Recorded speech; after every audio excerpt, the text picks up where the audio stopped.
afternoon, gentlemen of the press. The ladies, I suppose, have better businesses or bigger stories pursuing today.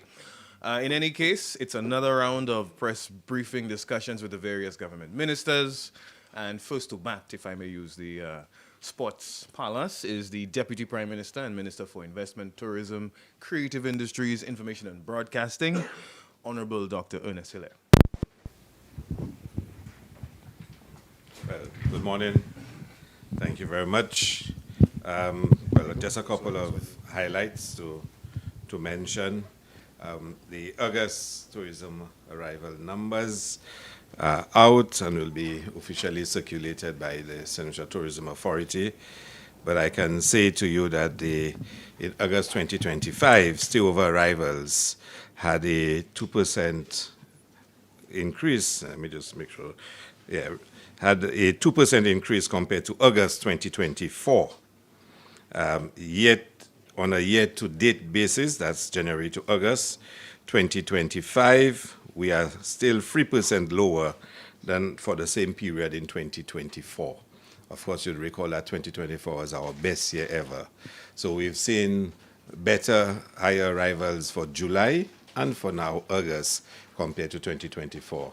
In the first half of the year, we had a slight decline compared to 2024. So we are still below 2024. We saw significant increases in the U.S. market. We continue to face challenges in Canada and the United Kingdom. The Caribbean also showed increases as well. I must also point out to you that this is the period where we've seen a significant number of hotel rooms out of stock, out of circulation, over 1,000 rooms. 25% of our hotel room stock is now under refurbishment and upgrading. Now, this is hurting us because it means we have less rooms available for visitors, but it's also a very good sign that the hotels are upgrading and refurbishing, which is to improve the quality of their product offering. So, I mean, despite having, and that will probably go up until the end of October. So between August and October, and some 2 months, some 3 months, some a month and a half. But we're expecting come November, all the rooms will be back available. But this for us is challenging, but still very encouraging. And despite that challenge, we're still able to get better numbers than last year. So we are encouraged. We continue to see the rise in the United States, the arrivals, and the decline in the United Kingdom. We have done a very in-depth analysis of what's going on. And I think very shortly we'll be having an engagement with the Hotel and Tourism Authority. In fact, the engagement took place last week, Friday, with the Hotel and Tourism Authority, where we presented our marketing plans to them, as well as speak of some of the challenges that we are having. And I think the time will be very soon where we will also present to you, the media, and other stakeholders, what the marketing plan is and what are some of the challenges that we are facing. We have some structural challenges we have to prepare for. In the next 2 to 3 years, we expect a significant increase in the number of rooms in St. Lucia, which we need. We need to have more rooms that will also assist us in boosting the airlift. But we must also start watching the average daily rates for our rooms. And that is an issue in as much as we love the fact that the hotels are, probably making more because the average daily rates are going up. We can start outpricing ourselves in the market. So it's something we need to watch and we need to discuss. So there'll be more discussions on that. But we're very happy with where we see the numbers. There's been a lot of talk that tourism is in crisis, tourism is in decline. We don't share that pessimism. We believe the tourism industry is on a very solid trajectory, and we're expecting to see some significant developments in the industry. We know that there are challenges now. Like I said, over 1,000 rooms between October will be not available, and that would restrict what you have in the market, 25% of our hotel room stock. We also know that the average daily rate is becoming a concern in some areas, and not just the room rate, but some of the other services too. The costs of the services are rising, and therefore we need to look at that in our competitiveness. The truth is that St. Lucia more and more is being seen as a luxury destination. And the days of a 3-star hotel and 3.5-star is almost no more in St. Lucia. We cannot get investors who are interested in building 3-star hotels and 3.5-star hotels.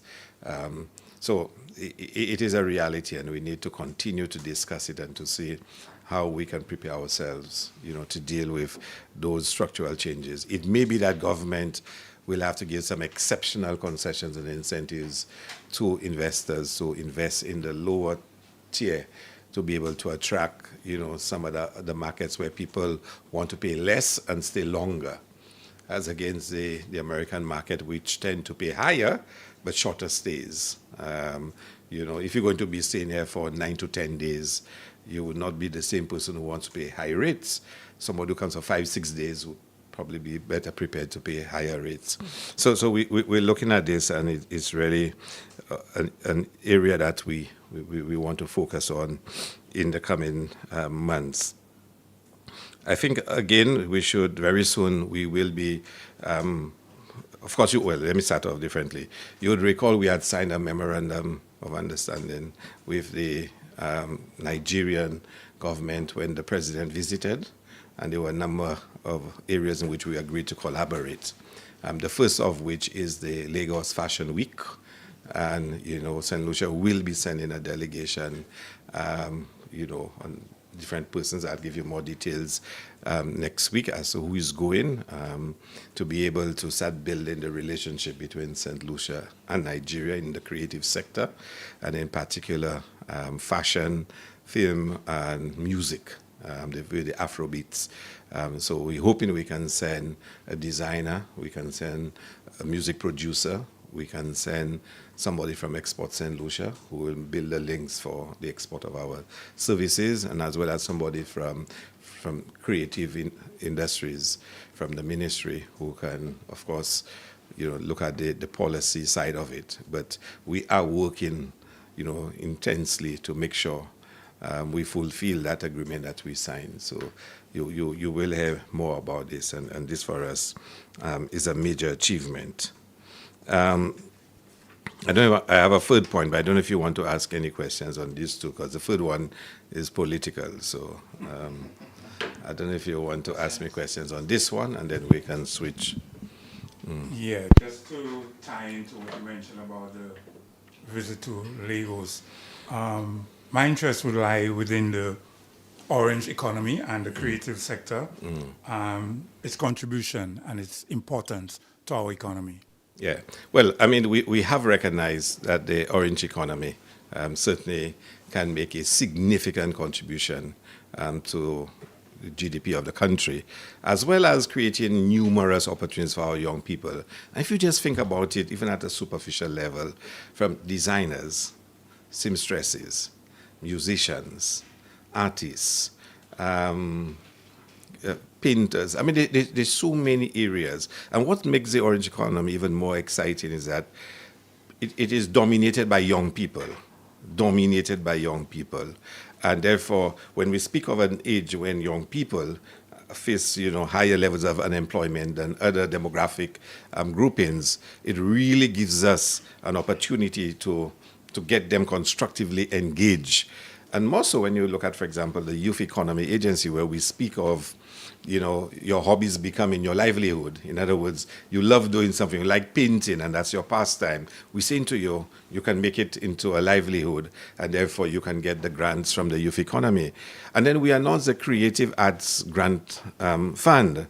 I can tell you, in the 3 weeks since that was announced by the Prime Minister, we've had over 450 applications 450 applications. We are totally inundated with applications. So now the team is going through each one, assessing it, categorizing it, for us to start making disbursements. And I can tell you this overwhelmed us. We did not expect so many submissions for funding. So we're going to go through all of them. Our hope is to try to reach out to every single person as much as possible.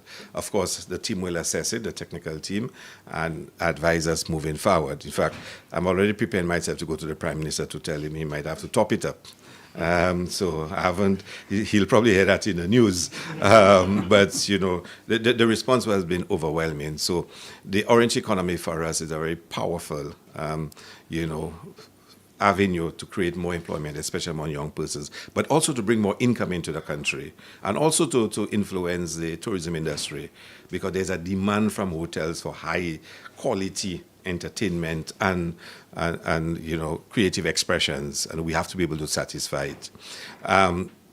So you will see us putting a lot of emphasis on the creative industries. Nigeria now has just done its own concept paper, policy statement, action plan, and they're just launching it now. So it's a chance for our team when they go over there to find out from Nigeria. Now, Nigeria has a huge orange economy. A lot of it informal, but huge. From the Afrobeat music, the fashion, the Lagos Fashion Week is the biggest in Africa and one of the biggest in the world. Of course, we know music in Nigeria, the Afrobeat. We know of art in Nigeria, whatnot. So there's so much that they're doing, and they're trying now to structure it and manage it, you know, in a way. So there's a lot we can learn in terms of what they've done. So the orange economy is, for us, a very important point. And we believe we've been setting the foundation. We've been exciting the creatives. You know, there were criticisms last week from the opposition about, you know, the amount of money we spent on tickets for creatives and other persons to go to Osaka. I mean, it was really unnecessary, that criticism. The creatives went to Osaka and they really, really made St. Lucia proud. I mean, I got goosebumps watching the presentations they were making. And they, as St. Lucians, really took a joy in representing their land. And they lived up to it, that they are damn proud St. Lucians. And they carried the flag and it flew high. Now, I mean, when one will want to argue, oh, it's not the creatives we were complaining about, but the officials that went. You know, for me, that was vacuous.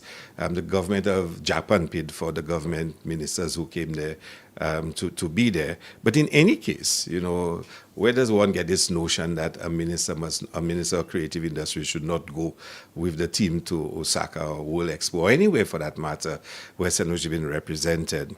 But the creatives, we must say to them that they did a fantastic job, and we were really proud of them. And we are putting in place the elements for a fully structured orange economy to exist in St. Lucia. Similar to something I would have asked you over the carnival period, in terms of quantifying, you know, the gains from carnival. Similarly, don't you think the time has come to begin to quantify the contribution of the orange economy to the GDP? No, we are. The Ministry of Creative Industries have been in touch with the statistical department. We've designing a model for the measurement of the contribution, and it is being tested, it is being finalized, and the hope is very shortly we will have instruments that can be used to measure. Even the one for tourism, we are still refining it. But you are right. And I keep saying that all the time, because when I sit in the Ministry of Finance and the Minister of Finance, and I'm arguing for more money for carnival, for jazz, for, you know, the different creative expressions, I have to justify it. Now, you can say, look, we can see the evidence of it, but that's anecdotal. We need to have hardcore data that can say, look, it contributes 10% to the economy or 15% to the economy. And we have to be able to do so. And I support fully the need for us to have the instruments to measure the impact. July, during Carnival, is our month of highest visitor arrivals. July. And they spend more when they come for Carnival than when they spend for even vacations, because a lot of money is spent on restaurants, on you know going out to parties and whatnot. A lot of money is spent directly. So I support it totally.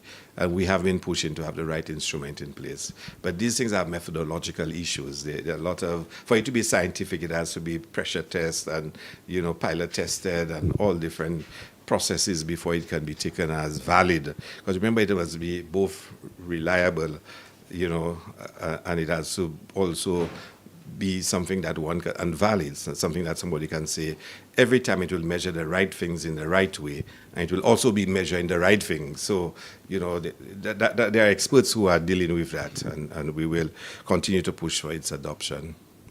Yes, Mr. Minister, focusing on the airline issue. This has been a recurring problem, but lately I've been getting some, I've got some feedback, some documentary. And the hotel industry people, they are looking forward to like more of a regional approach because of the high taxes, So instead of one country having one set of taxes, take a regional approach where the taxes would be streamlined across the board. Is this a priority of CARICOM in terms of trying to reduce this high FS? Is that something that you'll take into consideration? Well, it has been on the table for a while, and in the case of St. Lucia, we did do a first phase reduction in the taxes. We're now going to review the impact of it, really, as it had an impact. Now, we have seen an increase in Caribbean arrivals from the Caribbean. We have seen that. As to whether that's caused by the reduction or is just associated with the reduction, we need to find out, not because both one reduced and the other one increased, that one caused that. It could be that the events we have in St. Lucia are a lot more attractive, so more people did come. But we did reduce. I'm hoping we can go write an assessment and send it to the Minister of Finance, because personally, I think we need to reduce the level of FA in the Caribbean. It's just too expensive to travel in the Caribbean, and we just have to continue to work on it. I'm not sure if all the other islands share the same sentiments that we have, but we are a big destination for regional travel. Not all countries are. So other countries probably have less incentive to want to reduce than us, but certainly we want to. We have events in St. Lucia that attracts regional travel, and we, if nobody else does it, we have to do it. I know Barbados has also done it in terms of reducing the taxes on regional travel, and we'll continue to debate it and discuss it and to see how best we can reduce it. Yeah. But what role would the Civil Aviation Authority play? Is there a regional aviation authority? Well, that's technical. That's technical. I mean, ours is more from a visitor and marketing perspective. The civil aviation is primarily about the technical requirements and whatnot. For us, it's about how do we market the destination? What do we offer as a product that will induce people to come to St. Lucia? And pricing is part of that. So we have to be speaking. As a rule, St. Lucia does not provide minimum revenue guarantees. Some islands do, but we don't in St. Lucia. And we want St. Lucia to sell itself. And some countries believe that to keep the airlift or to attract more airlift, they are prepared to guarantee revenue for the airlines. We've not reached that point where we believe we must do that. Over the last couple of days, I've seen that some preliminary marketing and promotion has indeed started for the St. Lucia Jazz and Arts Festival. I saw the save the date came out, and I saw the chairman of the SLTA doing a few rounds in the UK. Mm-hmm. At this point in time, at what liberty are you to share the developments as it pertains to the Jazz and Arts Festival for next year? Well, I think part of his work in the UK now is discussing a couple of artists that may be coming up and starting to promote it. I think the lineup for next year will probably be the most exciting we've had in a long time. There's somebody in this room who can equally share his thoughts on that, but from what the chairman, the discussions we've had, we're going to make a very determined effort to make sure we keep up the high standards of the Jazz and Arts Festival. I'm hoping next year, though, we can expand more on the arts component. Really get all the community events to include more arts component to it and not focus so heavily on the music side of it. But there are a lot of discussions taking place. But, wait another month and a half, 2 months. Just one final question for me. I'm not sure if it has been raised. The whole issue of the hoarding that have gone up on the ramp, which traditionally have been a very symbolic platform for St. Lucia. Are you at liberty to comment as to what is happening there, the use of that area going forward by St. Lucians? Are you at liberty to share any information with that on that? Well, I think we all know that, and I've said it here before, that the hotels which existed there originally, St. Lucian, Royal St. Lucian, and Papillon Hotel, and of course replaced by Royalton, the Royalton hotels. They have been demolished, and they're preparing to build 3 new hotels there. So the hoarding is the space they occupied before. It should not prevent St. Lucians from using the beach or having access to the beach. That is the original hotel space. And very shortly, early next year, construction will start on the new hotel properties. The ramp will remain intact for Yes. Yeah. In fact, what's happening on the ramp now is that we are about to build the toilet facilities and the vending facilities. So, I mean, it should have started by now because, like I said, many occasions before, the idea that St. Lucians go to the beach and there are no public facilities if you need to use it is really just not acceptable. So we are going to build a facility there so St. Lucians can go and use the public facilities if they need to. And the vending too. The vending is beginning to become very, disorganized and chaos, whatnot. So having a vending facility will help. Also, the beach facility at Mount Pimad is also under construction. And, I was lucky to pass there on the weekend just to take a peep at what was going on.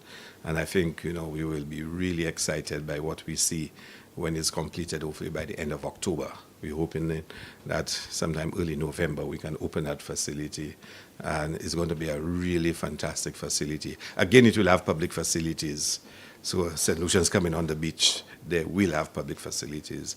And only this morning I had discussions with my team at the ministry and the NCA talking about Soufre. And we're also looking to do some work at the Margaret Beach, because on heavy cruise ship days, the number of persons who go down to Sugar Beach and Chasney, it's overwhelming, it's overcrowded. We cannot allow that to continue. So we need to develop more spaces for individuals to be able to use and to have proper facilities. So you will see some of that happening over the next few months. Question, GPH. Given the way the opposition is weaponizing the GPH for political reasons, isn't it in the best interest of the government and to make it more transparent for the public? To know what? And make it more transparent because basically they're saying all kind of things and should it be more transparent for the public to understand this? But I think we've been very transparent. First they said we sold the pots. We spent a lot of time explaining that we never sold the pots. They said, yes, we sold the pots and whatnot. We explained in detail. I have stood here, I've explained what it is that we have a concessionary agreement for the management of cruise services at the port. Now they came to say that we've leased the land at the port. Now, of course, they know what they're saying is totally wrong. Yes, there is a lease, but the lease is not like for $1 and that's all we get. For GPH to be able to build facilities on the land, they must have some title for it. That's just what the law says. You can't go and build something on somebody's land and you have no permission to do it. The lease in effect is giving them permission to build this for them. Which they will hold for the concessionary period and then becomes ours. Just like when you do a bolt anywhere in St. Lucia for the halls of justice, the same thing exists. So you give them title, but they're building all those facilities for you. So you don't charge them any exorbitant rate. You charge them a peppercorn rate. And that's standard in law and practice. But they move now from saying we sold the port to now we lease the port. Now, for me, the best response to that is to just deliver for the people of St. Lucia, create jobs for the people of St. Lucia, create the best port in the Caribbean, and let's just enjoy it and let the country move forward. We can spend all our time. And let me tell you, I've been through this already with the opposition. Yeah? So first I stole a vehicle. And then when I prove I did not steal it, well, you didn't pay your taxes in England. And then when you point out, but I'm a diplomat, I don't pay taxes. Okay, you didn't pay your taxes in St. Lucia. Then you say, well, I don't pay taxes. I'm a returning diplomat. So what taxes I didn't pay? Okay, you paid your taxes, but you didn't give us all the documents. So give us those documents. I say, but you have those documents already. Okay, we seize your vehicle until you give it to us, and I'm charging you. And look, now it's all the way up, it went to court and whatnot. So every time you satisfy something, there's a spin on it. There's a spin. So they're already preparing. If St. Lucians understand, no, you have to lease the land so they can build on it. That's development control regulations. They'll say, you know what? So the issue is not the lease, but it's how much they making and how much you making. They will continue to spin it because there's one objective. And that one objective is to make sure there is no progress. The more progress this government has, the more successes this government has, is the more irrelevant the opposition becomes. Think about it. The more irrelevant they become. So their only hope is to destroy and to drag down any possibility of achievement in this country. So anything you do that will make St. Lucians feel accomplished, it must be destroyed. Now, I don't want to talk about Banan because, let me tell you, this one has gotten way out of hand. So there you have somebody who says, Tommy Descartes, the candidate who's going up against me, somebody told him that I say, not he heard me say it, not he was there when I said it, somebody that told him, I said that, and the media carries it. So it was carried. But somebody told him, I say. Now, the person who told him that I say, if you just reflect, there is a person, an individual, who has been made a substantial offer, who runs a bar and restaurant. There is no running water, has never had running water. Never had running water. There's only one individual in that entire area that has had running water. The other restaurant had water they collected from the rain and sold, and they sell water at $2 a bucket. So that person has accepted the money, they've broken down their property and they've left. So there's no running water at all. As in, what toilets do you have? You run an eating establishment there. You don't have running water. You don't have toilets. You have electricity, but I wouldn't say how you got the electricity. And then now you've been made a substantial offer. Somebody has said to you that Madrid got $1 million and therefore, and a new restaurant, so therefore you should hold out for $1 million at a new restaurant. Now, this is what you have to deal with. But like I said, the time will come when all those things will be resolved. So let's put it aside by now. But expect every instance of achievement that St. Jude's, and it will open very soon, they've now committed to completing the box that they started. Now, who in their right mind, when St. Jude is virtually on the verge of being reopened, you will say to St. Lucians, I'm giving you a commitment that I'll go and finish the box that we started. How can that make sense? Explain that to me. How can that make sense? But that's how the opposition chooses to conduct their politics. So I don't know how much more transparent we can be. I think they believe that if you just muddy the waters, if you just say things, it will create, confusion, and some people will believe it and say it often enough. So they choose their pathway, and we'll choose ours. Ours is one of telling all St. Lucians, let's move forward together to make this country a better place to live in, a better place for your children. So we'll give more scholarships, we'll give more housing assistance, we will try and create more jobs through the youth economy, through the creative economy, through the tourism sector, through agriculture, through the small business enterprises. That's our pathway to it, to tell all St. Lucians, let's move forward together. They can choose their pathway.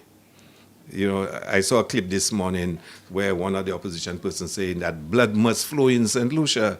How do you want to take a country forward when your clarion call is that more blood must flow in St. Lucia? It cannot work. at the end of the day, all of us have to live on this piece of land. So they choose their pathway and we'll choose ours, which is why we have the big launching on Sunday. Yeah, it's a very good, unless you have another one to us. Well, I think this will be the last press briefing, although the Prime Minister is coming to speak to you as well, that we will be launching our first candidate on Sunday, at Odsa. For those of you not sure exactly where it is, the gas station, the church, there's the inland reception depot there in the yard. And it's a place we've used in the past before. Labour Party has had national rallies in the yard. It's a huge yard that's there. We've used it as far back as, we've used it in 2006. Yeah, we've used it before. And it certainly can accommodate a few thousand people. It's a safe space in terms of it being contained, well-managed, concrete surface. So we plan to put on our very first launching and to really launch Lisa in the best way possible.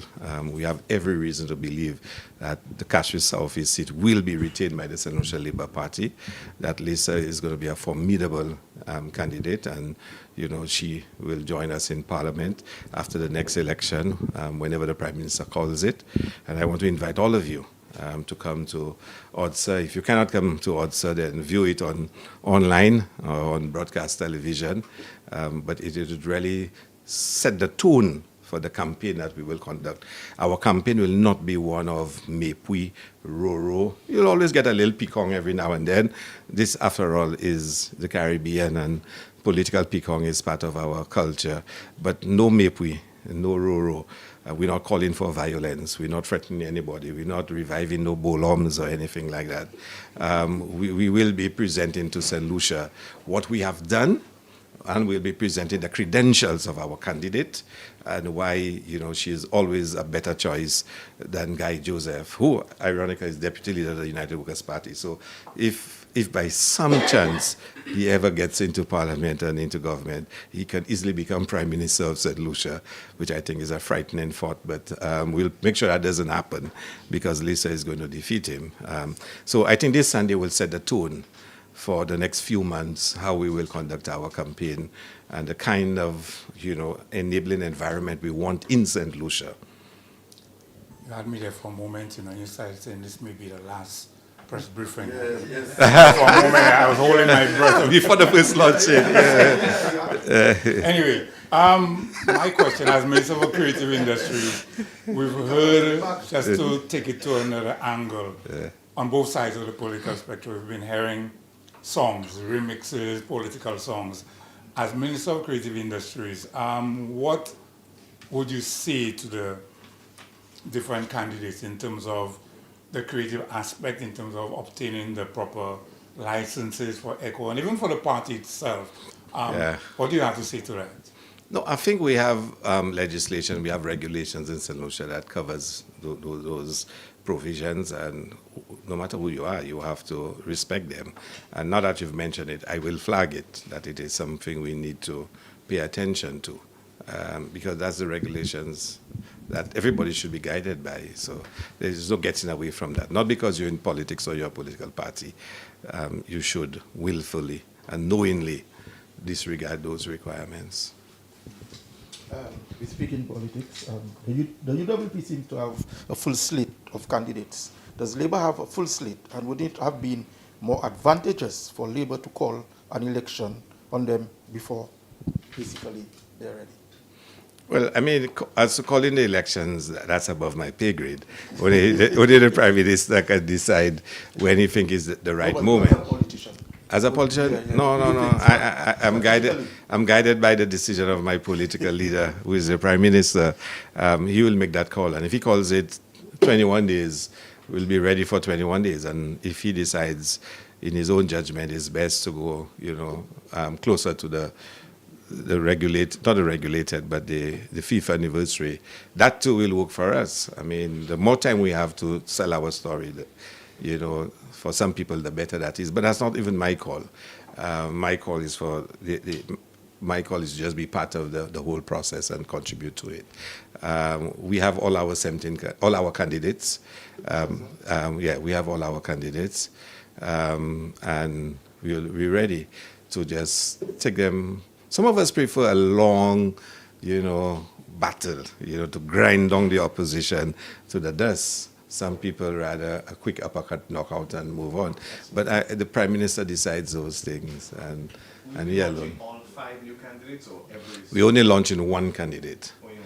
Yeah, and every Sunday thereafter we will launch one. So there'll be a lot of Sundays of activity. You have 5 new candidates. Yeah. Will each of these candidates get their own launch? Each of them will get their own launch.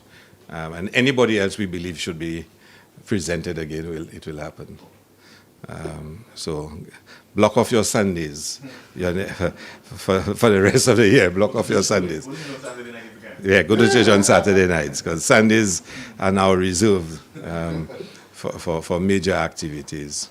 And I'm sure it's going to be long and interesting. So let's see who is ready for the battle. Before you go, you mentioned the opposition's deputy's name.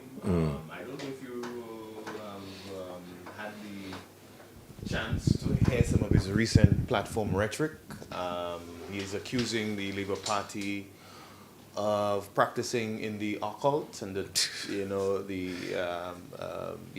I don't even know how to repeat or convey some of the things he said, but he's convinced that the Labour Party is deep in ritualistic.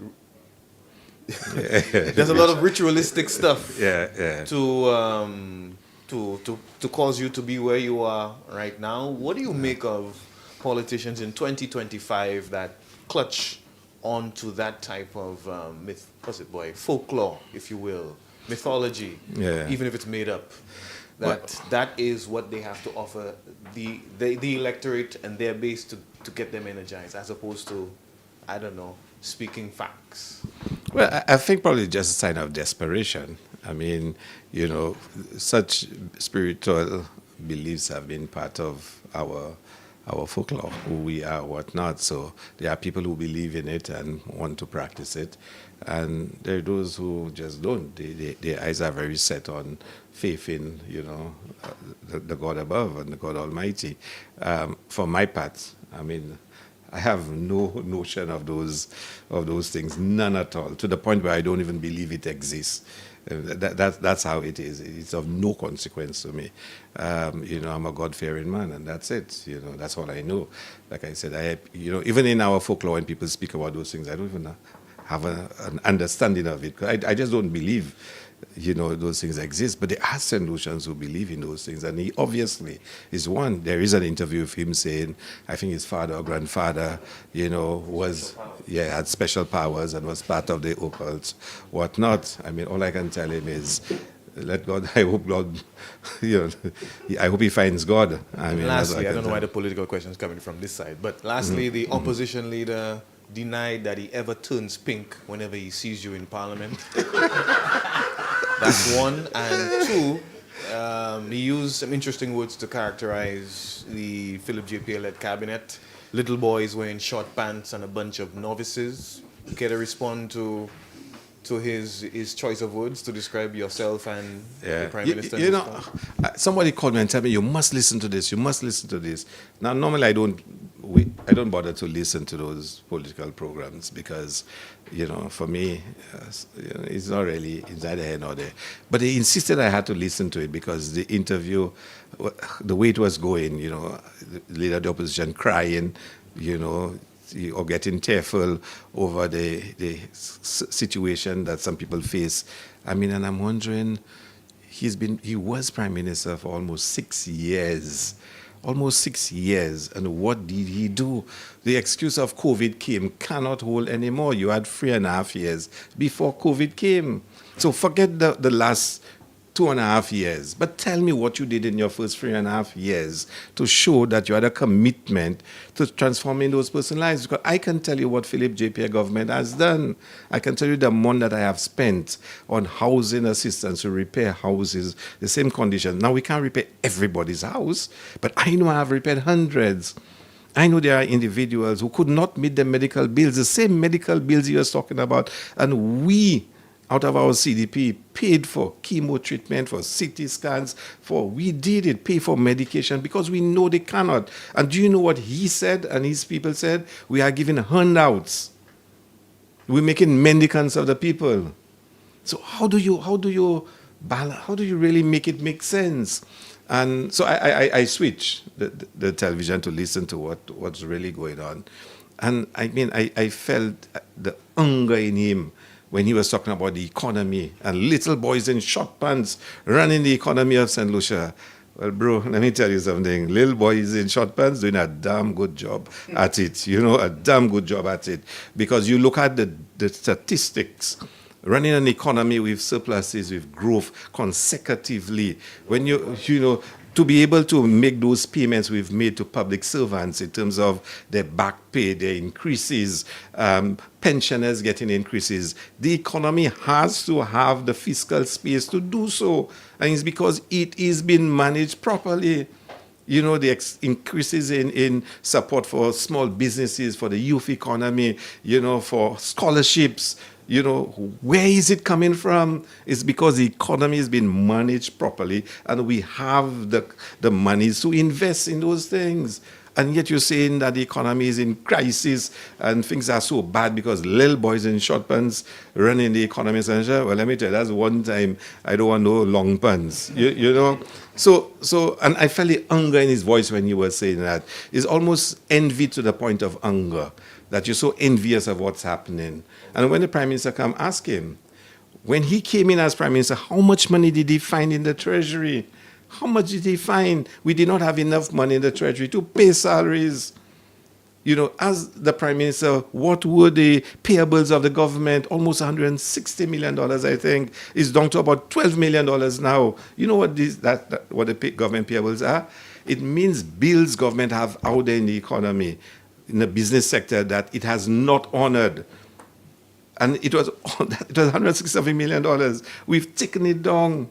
So this government, in addition to all the things we've done, been able to pay down on government bills, pay down on the Cayman City, Health City, $20-something million outstanding to pay them consultancy fees, payments to Martinique for all the health bills we had. What are you talking about? And the economy is in crisis? That we've run this economy to the ground? I mean, are you serious? So I don't know what kind of delusion is this. I mean, the simple fact is Alan Chesney messed up this country. And let us be fair and reasonable.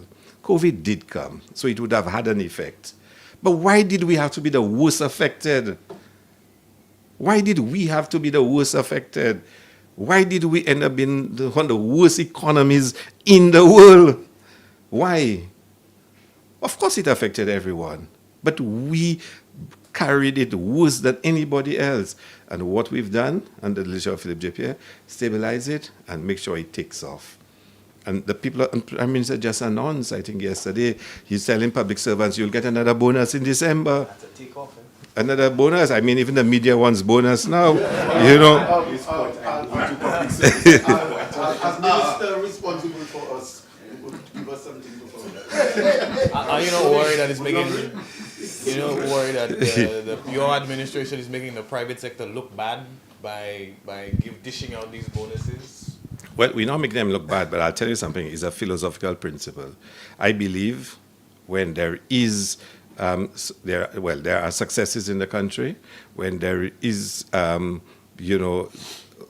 achievement, there's achievement of having higher production and higher revenues, it should be shared. I mean, you can't tell private sector how to share their profits, but I believe the people that made it successful should benefit. And the Prime Minister is making a powerful statement. He's saying in the public space, the public servants are contributing significantly to keeping this country where it is and continue along that trajectory of success. And therefore, they should share in some of the, some of not the benefit, but some of the goodness that has come out of their hard work. And that's fair and reasonable that they are contributing. So similarly, if a business is doing well and the books are really showing it, there's nothing wrong in sharing some of it through bonuses with their workers. In fact, I will call on them, to follow the example of the Prime Minister, and where their businesses are doing well, and enjoying the fruits of an economy that has improved. They should share it with their workers come Christmas time. And I think so. So the Prime Minister has shown that look, we have shown surpluses, and therefore we can say to the workers in the public service, here is part of it, and benefit from that. Thank you very much.